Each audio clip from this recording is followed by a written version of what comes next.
Lutte contre l'abus et le trafic illicite de drogue. La journée est célébrée aujourd'hui 26 juin.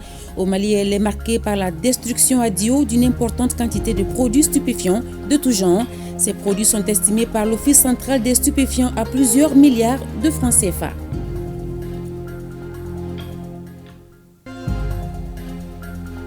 Le CICB vibre depuis hier au rythme de la semaine du numérique du Mali.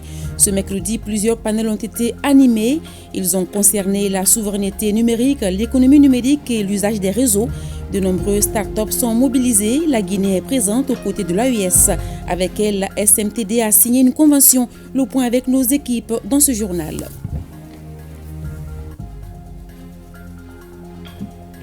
Ici, on investit, c'est le thème de l'édition 2024 du Forum international Afrique Développement FIAD. Organisé par le groupe Attijari Wafa Bank, la rencontre se tiendra jeudi et vendredi prochain à Casablanca, la capitale marocaine. Placée sous le haut patronage de Sa Majesté, le roi Mohamed VI, ce forum est un cadre de référence en matière d'investissement et de coopération intra-africaine. Bonsoir à toutes, bonsoir à tous. Bonsoir à vous, Ibrahim Djombele. Bonsoir, Salimata Ndao. Nous sommes mercredi et donc le Conseil des ministres est réuni aujourd'hui en session ordinaire au palais de Koulouba, dans sa salle de délibération sous la présidence du colonel Assimi Goïta, président de la transition et chef de l'État. Après examen des points inscrits à l'ordre du jour, le Conseil a procédé à des nominations et entendu des communications, Ibrahim. Tout à fait. Mesdames et messieurs, bonsoir et nous ouvrons par le chapitre des mesures individuelles. Le Conseil des ministres qui a procédé à des nominations. La liste nominative des intéressés est disponible sur le site web du secrétariat général du gouvernement, le www.scgg-mali.ml et dans le journal Essor. Au chapitre des communications, le ministre des Affaires étrangères et de la coopération internationale a informé le Conseil des ministres des conclusions de sa visite d'amitié de travail à Budapest en Hongrie. Les 11 et les 10 et 11 juin 2024, le ministre des Affaires étrangères et de la coopération internationale a effectué une visite officielle à Budapest à l'invitation de son homologue de la Hongrie. Au cours de cette visite, dont l'objet pour la Hongrie était d'entendre la voix du gouvernement du Mali sur les contours de la crise au Mali et au Sahel à la veille de sa présidence du Conseil européen qui débute le 1er juillet 2024. Le ministre a eu une série de rencontres sous divers formats avec son homologue hongrois ayant permis de constater une convergence de vues sur certains sujets. Le ministre, en honorant l'invitation, a réalisé l'objectif de déconstruire la perception erronée d'un Mali isolé et fermé aux partenariats internationaux. Le ministre de l'économie et des finances a informé le Conseil des ministres de la tenue de la session politique de la revue annuelle des réformes politiques, programmes et projets communautaires de l'UEMOA, édition 2023, conformément à la décision numéro 13-2023 CM-UEMOA du 19 décembre 2023 portant adoption des modalités de mise en œuvre de la revue annuelle des réformes, programmes et projets communautaires au sein de l'UEMOA. La revue annuelle se déroule en deux phases. Une phase technique sanctionnée par un mémorandum élaboré par une équipe composée de cadres des départements ministériels et de la commission de l'UEMOA. Une phase politique comprenant une séance de présentation et de discussion du mémorandum et une séance de travail avec le Premier ministre, l'organisation d'un point de presse animé par le président de la commission de l'UEMOA et le ministre chargé des Finances. À l'issue des revues politiques de l'ensemble des États membres de l'Union, il est élaboré un rapport général destiné aux chefs d'État et de gouvernement de l'Union faisant l'état de la performance de chaque État dans la mise en œuvre des réformes, programmes et projets communautaires. La session politique de la revue est prévue le 25 juillet 2024 à Bamako. Le ministre de l'Enseignement supérieur et de la Recherche scientifique a informé le Conseil des ministres de l'organisation des examens nationaux de fin de cycle de la licence professionnelle en sciences de la santé pour l'année académique 2023-2024. Dans le cadre de l'organisation des examens de fin de cycle de la licence professionnelle en sciences de la santé, la Direction générale de l'enseignement supérieur et de la recherche scientifique a reçu 7150 dossiers de candidature. Ces dossiers sont répartis comme suit: 3099 en soins obstétricaux, 2917 en soins infirmiers, 1134 en biologie médicale. Les examens écrits se tiendront du 8 au 12 juillet 2024 dans 5 centres à Bamako et 6 autres centres dans leur région. Les épreuves pratiques se dérouleront du 17 juillet au 28 août 2024 et le stage en milieu rural se tiendra du 16 septembre au 16 octobre 2024. La délibération finale des examens nationaux de fin de cycle de la licence professionnelle en sciences de la santé pour l'année académique 2023-2024 est prévue pour le 6 décembre 2024. Le ministre du Travail, de la fonction publique et du dialogue social a informé le Conseil des ministres de la participation du Mali à la 112e session de la Conférence internationale du travail qui s'est tenue à Genève, en Suisse, du 3 au 14 juin 2024. La délégation nationale tripartite est conduite par le ministre du Travail, de la fonction publique et du dialogue social, le ministre de la Santé et du Développement social et le ministre de l'entrepreneuriat national, de l'emploi et de la formation professionnelle a participé aux travaux des différentes commissions de travail instituées par la conférence. Dans la discussion sur le rapport du directeur général vers un nouveau contrat social et du président du conseil d'administration a été l'occasion pour le ministre chargé du Travail de livrer son discours sur la situation du travail, de l'emploi et de la protection sociale au Mali. La conférence a également procédé à l'élection des nouveaux membres du conseil d'administration pour la période 2024-2027. À l'issue de la session inaugurale de la coalition mondiale sur la justice sociale, la candidature du Mali a été retenue pour représenter l'Afrique de l'Ouest au sein du groupe de travail tripartite du mécanisme d'examen des normes pour 3 ans. Au cours des travaux de sa 3e session, le comité exécutif de l'Association africaine des services publics d'emploi a pris les décisions suivantes. La mise en place du cadre africain des services publics d'emploi de l'espace, l'opérationnalisation du secrétaire permanent, la poursuite du mandat du Mali, l'accentuation dans la recherche de financement auprès des organismes internationaux. Le ministre de la Jeunesse et des Sports chargé de l'instruction civique et de la constitution citoyenne a informé le Conseil des ministres de la participation du Mali aux Jeux olympiques Paris 2024 du 26 juillet au 11 août 2024. Le Mali participe à ces Jeux à travers 6 disciplines sportives, à savoir le football, le taekwondo, la boxe, l'athlétisme, la natation et l'escrime. Tous les athlètes maliens sont en pleine préparation. La sélection nationale U23 de football livrera son premier match le 24 juillet contre le Japon. Ce sera au Parc des Princes. Toutes les dispositions sont prises par le ministère en charge du sport en vue de permettre une participation honorable de la délégation malienne. Le ministre des Maliens de l'extérieur, des Maliens établis à l'extérieur et de l'intégration africaine a informé le Conseil des ministres de la situation des opérations de rapatriement des Maliens en détresse à Port-Boué, en Côte d'Ivoire. Dans le cadre de la mission d'assistance et de protection de nos compatriotes établis à l'extérieur, le ministère des Maliens établis à l'extérieur et de l'intégration africaine, en collaboration avec l'ambassade et le consulat général du Mali à Abidjan, a organisé les opérations de rapatriement de 2 vagues de 150 adultes et 25 enfants et nourrissons et 182 adultes et 58 enfants et nourrissons, soit un total de 415 Maliens en provenance de Port-Boué. Ces opérations font suite au déguerpissement et à la démolition des habitats précaires dans le cadre de la mise en œuvre de la politique d'urbanisation de la Côte d'Ivoire. B. Des opérations de rapatriement des Maliens en situation de détresse dans certains pays d'accueil et de transit et des difficultés rencontrées par nos compatriotes. Le contexte actuel au niveau régional et international est marqué par l'instauration de politiques migratoires de plus en plus restrictives qui rendent les conditions de vie difficiles dans la plupart des pays de transit et d'accueil de nos compatriotes qui sollicitent l'appui de l'État en vue de leur rapatriement.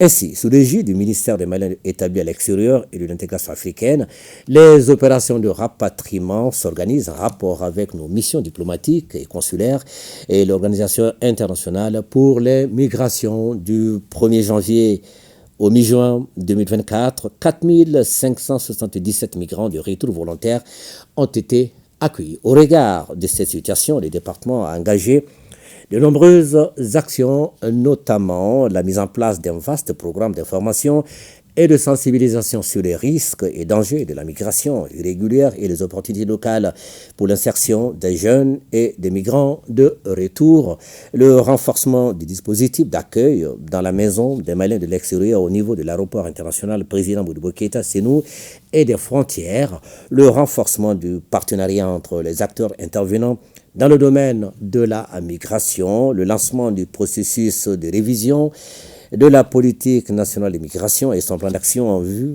d'adapter les réponses aux multiples défis de la migration irrégulière. Le ministre de la Promotion de la Femme, de l'Enfant et de la Famille a informé le Conseil des ministres de la célébration du 31 juillet, Journée panafricaine des femmes, édition 2024. La Journée panafricaine des femmes est célébrée chaque année le 31 juillet pour commémorer l'anniversaire de l'Organisation panafricaine des femmes et en reconnaissance de la contribution des femmes à la libération de l'Afrique et au rôle essentiel qu'elles ont joué et continuent de jouer dans le développement du continent. Le thème retenu pour l'édition 2024 au niveau national est des institutrices d'hier aux enseignantes d'aujourd'hui, les femmes à l'avant-garde de la refondation à travers l'éducation. L'objectif de la journée est de contribuer à la refondation du Mali en faisant de l'école malienne un vrai cadre d'apprentissage, de connaissances et de valeurs sociales. À travers cette journée, il s'agira de faire l'état des avancées dans le domaine des droits de la femme et de l'égalité du genre, d'identifier les perspectives, d'informer, de sensibiliser et de faire le plaidoyer auprès des gouvernements pour le renforcement des mesures prises en faveur de l'autonomisation des femmes.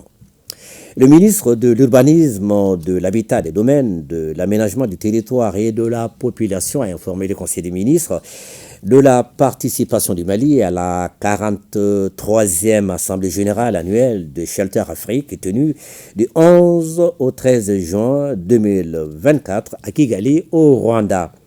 Shelter Afrique est une institution panafricaine de financement regroupant 44 pays africains. Elle a pour mission d'appuyer le développement du secteur immobilier et de l'habitat en Afrique.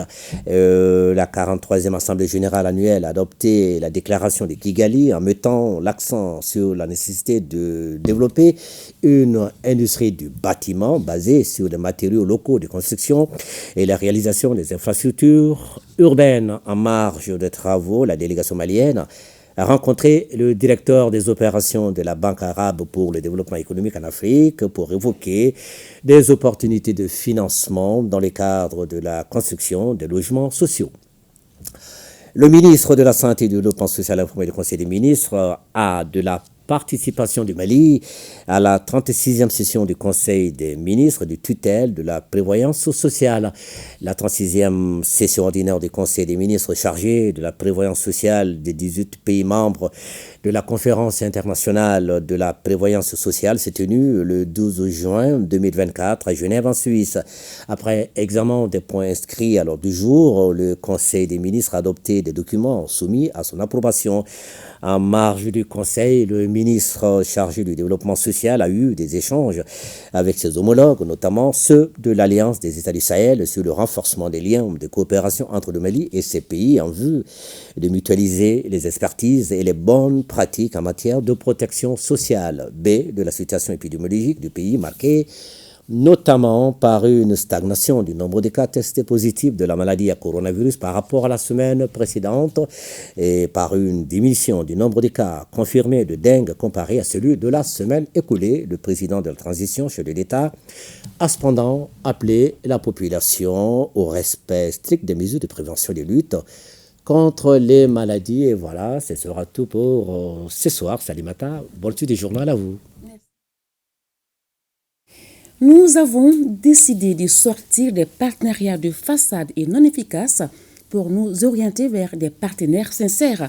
Propos du président de la transition hier à Ouagadougou face à la presse.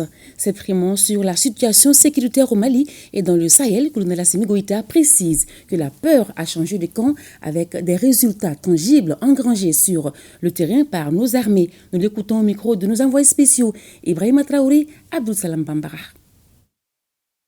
La situation sécuritaire au Mali est sous contrôle. Comme on le dit dans le jargon militaire, les FAMA gardent l'initiative sur le terrain. Le Mali vient de loin. Il fallait déconstruire tout un système qui nous avait été imposé.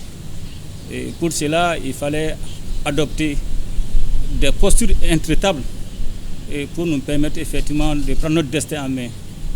Et aujourd'hui, force est de constater que les femmes sont déplacées sur toute l'étendue du territoire national. Et ça, c'est un premier aspect. Le deuxième aspect, aujourd'hui, il y a eu le retour de l'administration, que ce soit le gouverneur, les préfets, les sous-préfets. Et ça, c'est le deuxième aspect. Le troisième aspect, aujourd'hui, on est en train de faire revenir les services sociaux de base. Et on est parvenu aujourd'hui à organiser et à sécuriser les grandes activités, notamment le référendum pour la nouvelle constitution, mais surtout le dialogue intermalien aujourd'hui qui s'est déroulé sur toute l'étendue du territoire national. Et cela a été sécurisé par les femmes. Il y a à peu près 10 ans de cela, ce n'était pas possible. Aujourd'hui, on évolue en autonome et sans pourtant prendre des permissions à qui que ce soit. Au-delà de ça, les actions offensives sont menées en longueur de journée. Et il y a eu beaucoup de destruction de bases logistiques des groupes terroristes. Il y a eu beaucoup de neutralisation des leaders terroristes, dont le récent est Igo, qui est l'émir de l'État islamique au Sahel. Mais surtout aujourd'hui, c'est la reddition de beaucoup de terroristes. Donc force est de constater que la peur a changé de camp aujourd'hui au Mali. Et concernant le Sahel, aujourd'hui je suis confiant et que la situation aussi est sous contrôle. Et quand vous regardez aujourd'hui avec la dynamique de la création de l'AES, mais le plus important que les gens ne doivent pas perdre de vue, le Sahel a été un train d'affrontement des questions, enjeux géopolitiques, géoéconomiques et géostratégiques des puissances étrangères et dont nos pays sont victimes aujourd'hui de ce train d'affrontement. Et quand vous regardez, cela s'explique aisément par la présence de différents groupes de terroristes aujourd'hui qui sont soutenus, ce n'est pas un secret, par des puissances étrangères. Mais aujourd'hui, nous avons pris notre destin en main. Et quand nous avons compris cela, le Mali, le Niger, le Burkina, nous avons décidé de prendre notre destin en main. Nous avons décidé de sortir dans des partenaires de façade.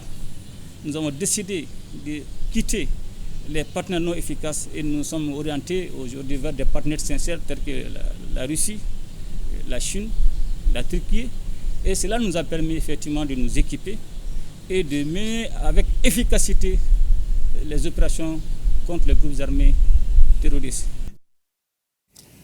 À suivre après ce journal, l'intégralité de la conférence de presse du chef de l'État à Ouagadougou et son intervention face à la communauté malienne établie au Burkina Faso.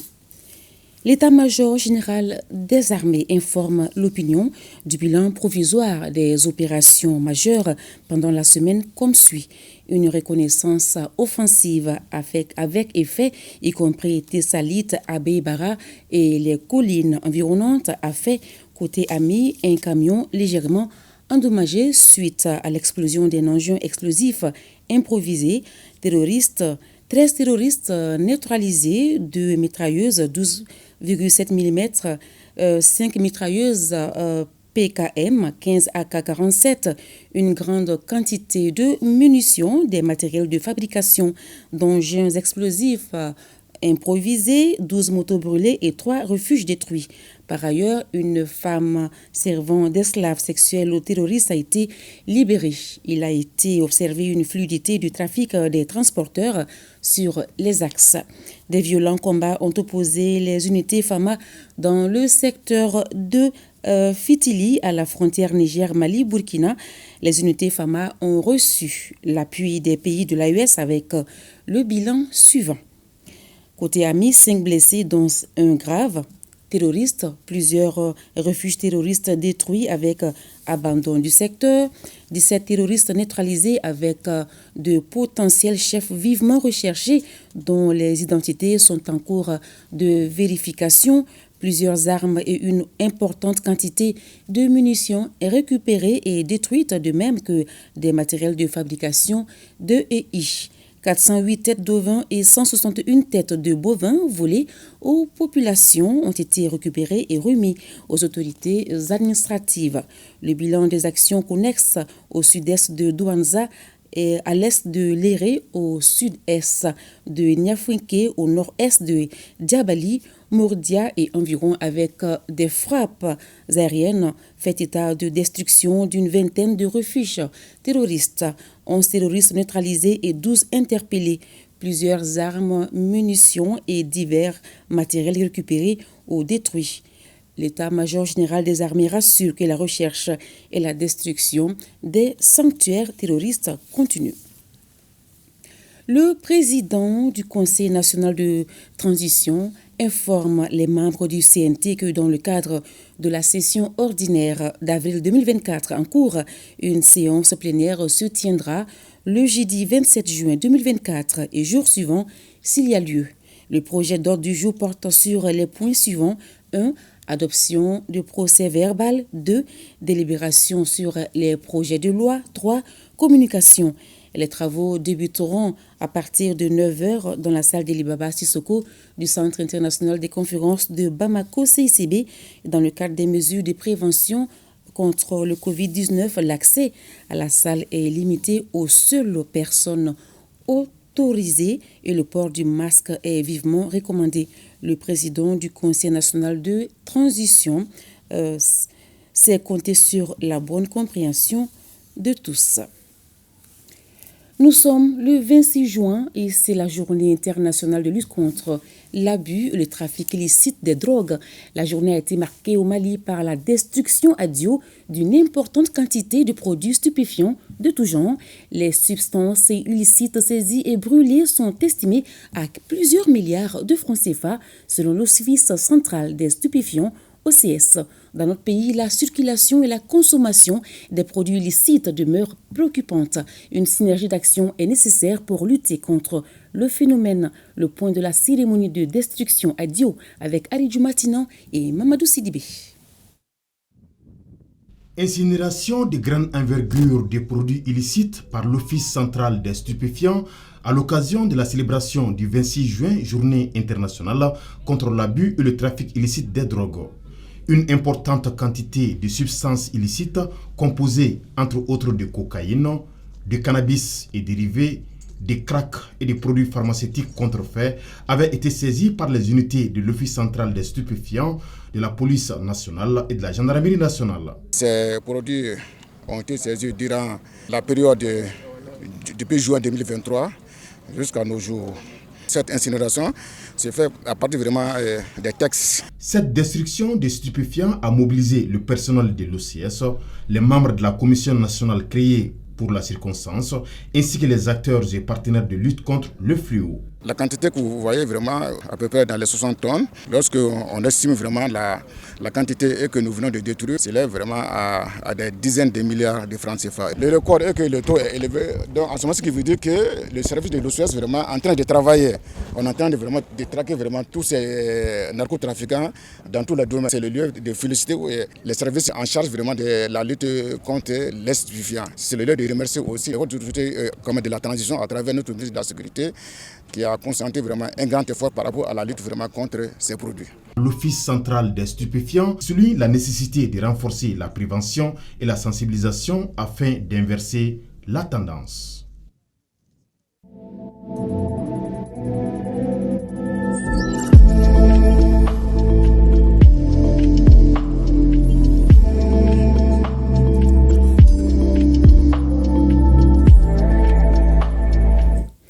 Rendons-nous à présent au CICB pour vivre les temps forts de la semaine du numérique du Mali.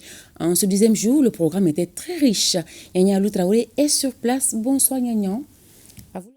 Nous sommes au 2e jour de ce rendez-vous de la semaine du numérique, la semaine des innovations, la semaine des créativités.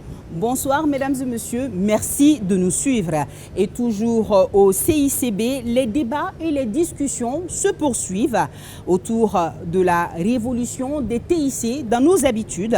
Tenez par exemple, dans ce panel suivi par Youssouf Djakité, les panélistes et les participants échangent sur la souveraineté numérique.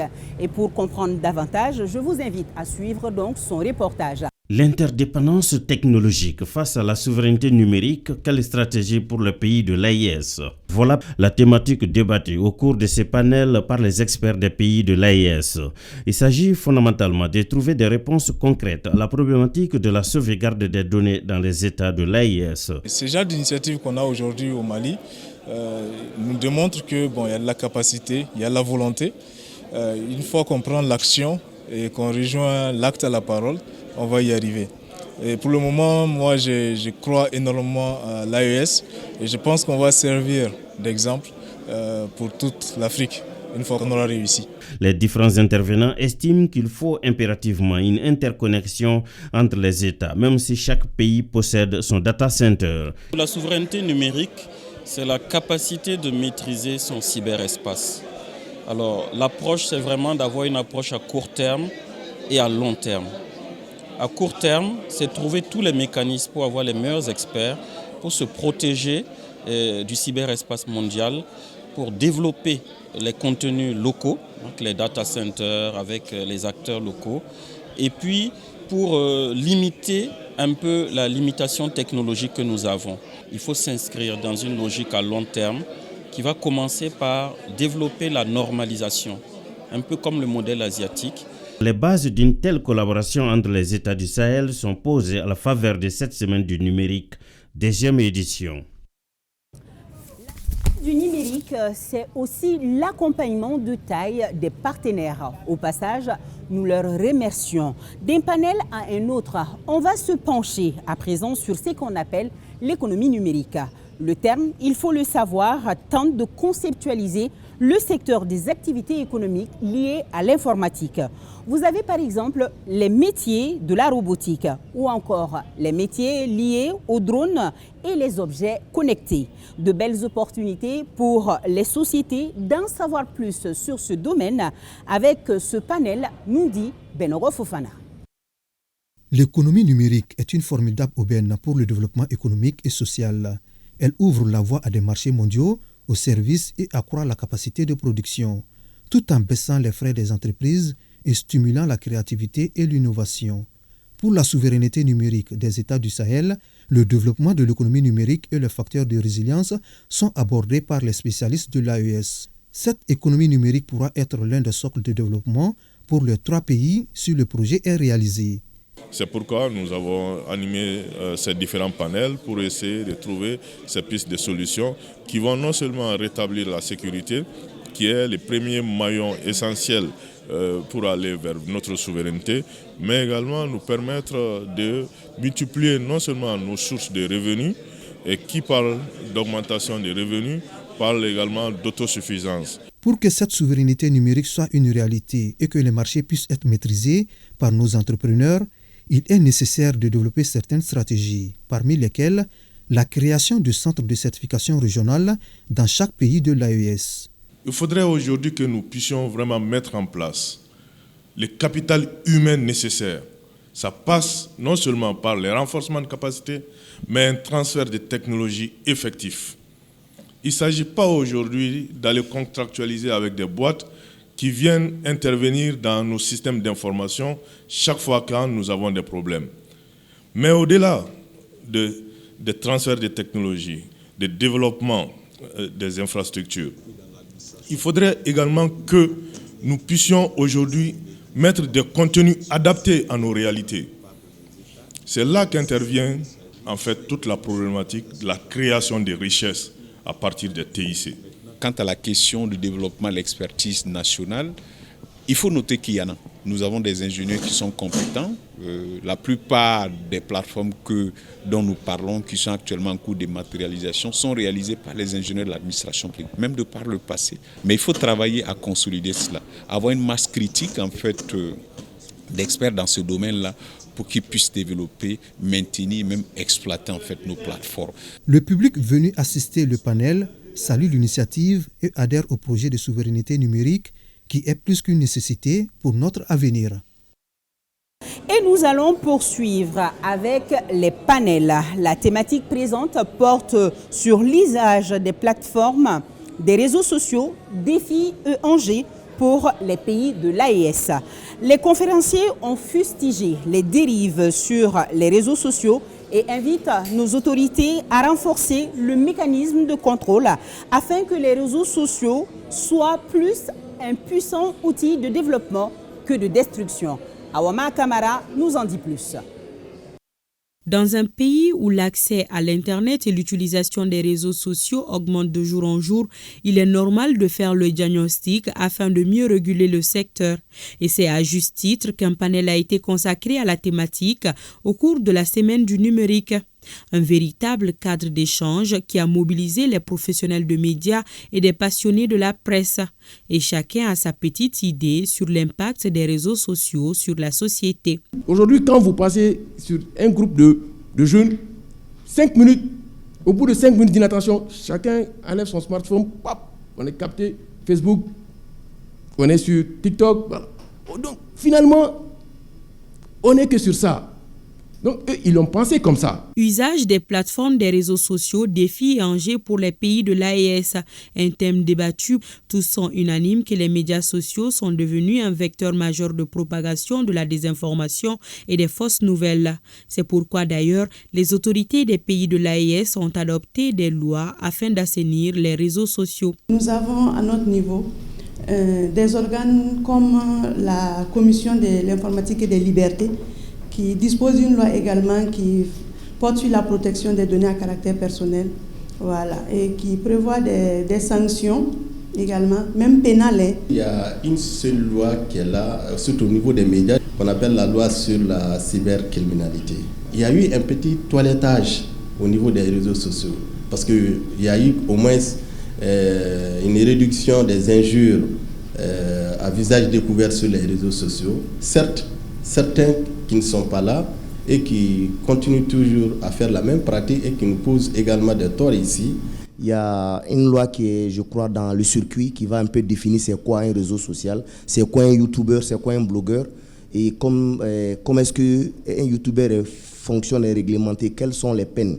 Les discussions ont permis aux jeunes de partager leur vision sur l'impact des médias sociaux sur leur vie quotidienne. On doit être franchement très sensibilisé et apporter beaucoup au niveau de l'auto-formation. On cherche à savoir comment utiliser ces outils-là, ces réseaux sociaux de manière sécurisée pour ne pas partager ces informations à caractère personnel. Ce panel aura suscité des débats assortis de propositions concrètes visant à faire des réseaux sociaux un puissant outil de communication au service de l'espace AES. Pour ceux qui n'ont pas encore visité la semaine du numérique au CICB, venez, ça se passe ici. 30 startups maliennes participent à la 2e édition de la semaine du numérique au CICB. Répartis dans les stands, les start-upers présentent leurs produits au public et se réjouissent de la visibilité qu'offre la semaine du numérique.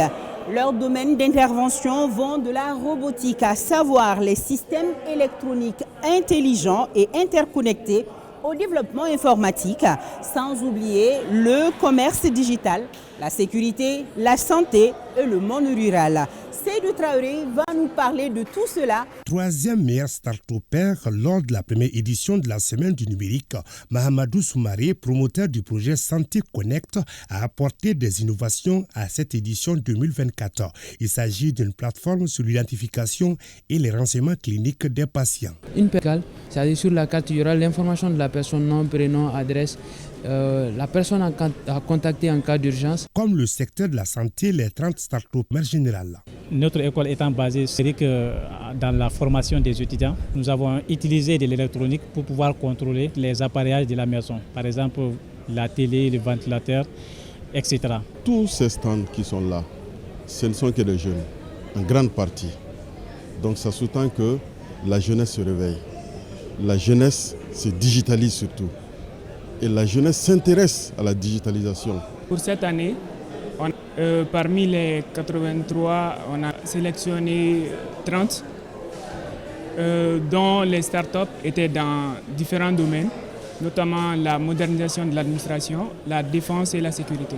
Outre les 30 start-upers en compétition, le pays invité, le Niger, est présent avec 3 start-upeuses. Mon projet se tendant à poursuivre leur parcours académique, surtout le niveau supérieur. La 10e édition de la Semaine du numérique, c'est aussi la participation de Kabako. C'est une start-up partenaire du ministère en charge de la communication pour l'organisation de cette semaine.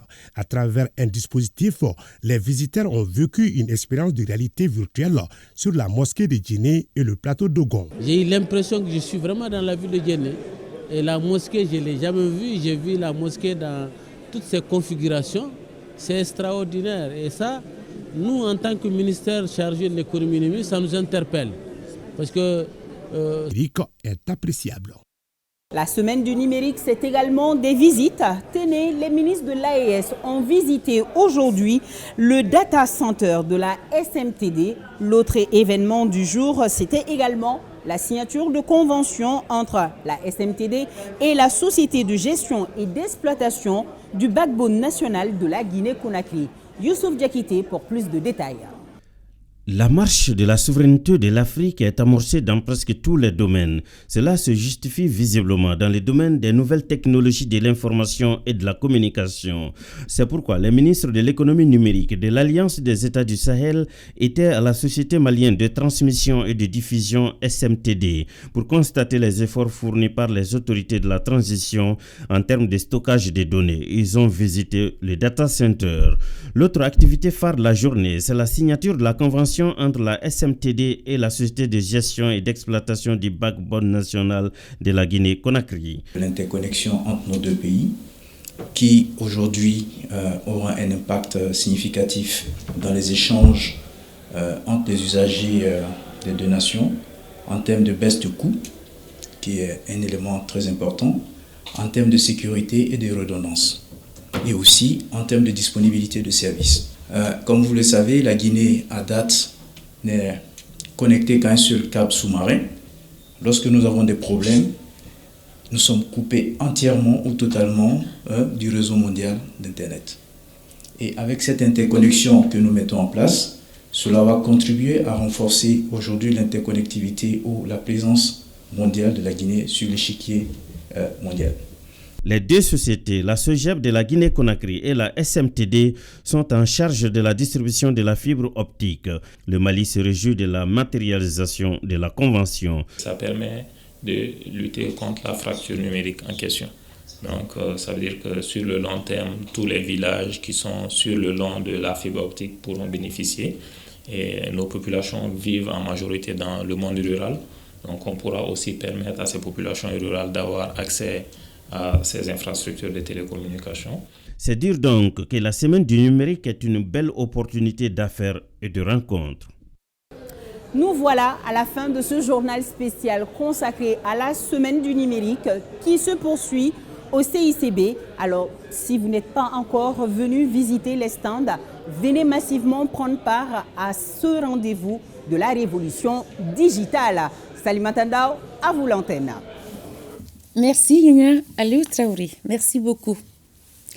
Jeudi et vendredi prochain, Casablanca, la capitale marocaine, accueille le Forum international Afrique Développement FIAD, organisé par le groupe Attijari Wafa Bank sous le haut patronage de Sa Majesté le roi Mohamed VI.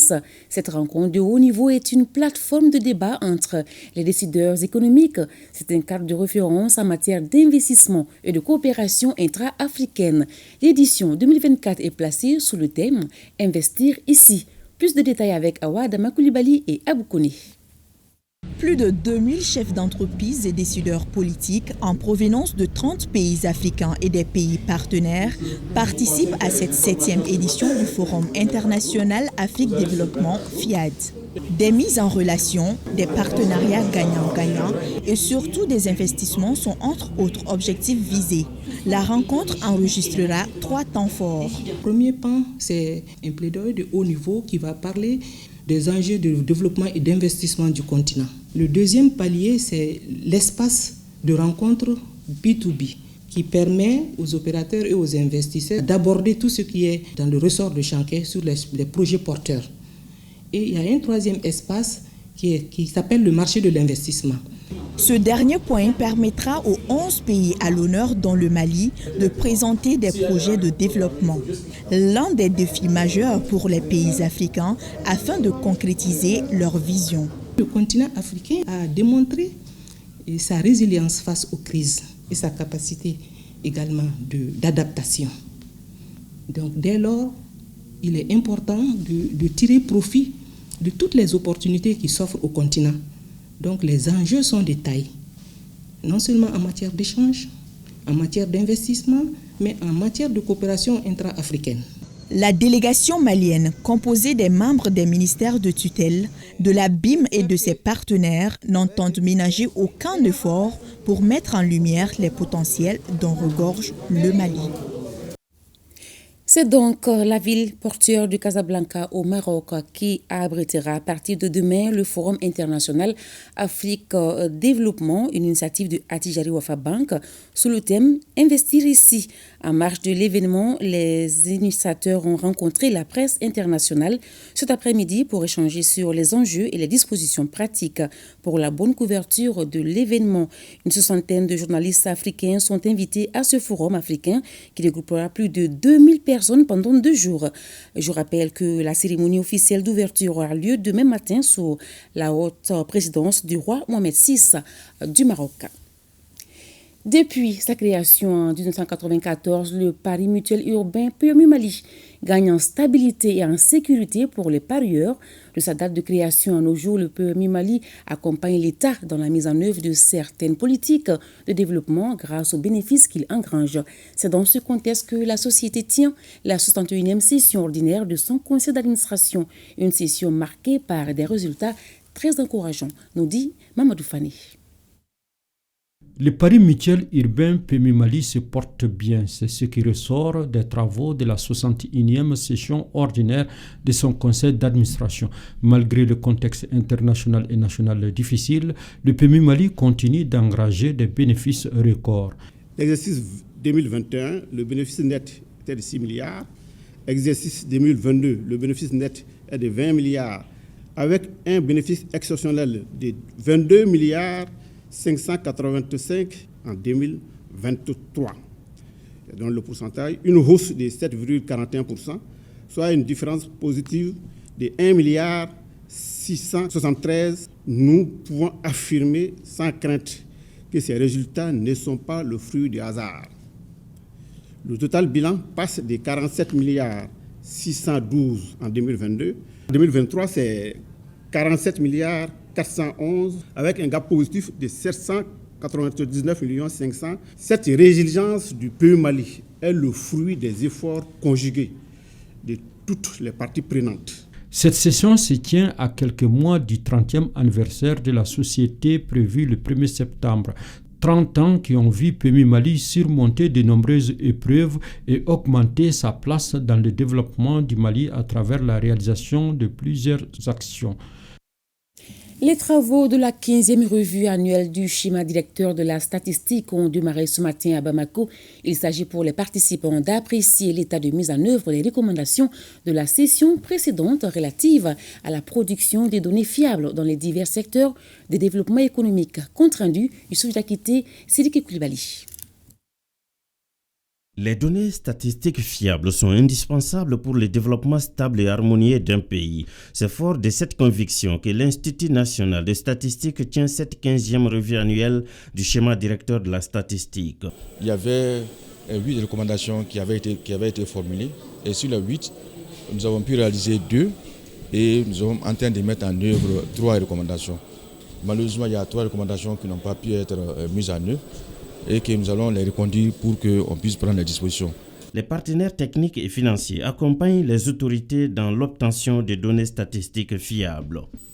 À travers la session, on aura l'occasion de faire des propositions d'amélioration afin de rendre notre système plus performant et mieux adapté aux besoins du pays et des utilisateurs de données statistiques. Pour Instat, il s'agit de coordonner les activités de recherche sur les statistiques économiques afin de produire des données et indicateurs nécessaires à la gestion économique et sociale. J'encourage également l'ensemble des structures de production des statistiques qui, malgré l'insuffisance des moyens, assurent la disponibilité des statistiques de qualité indispensable au pilotage de notre économie.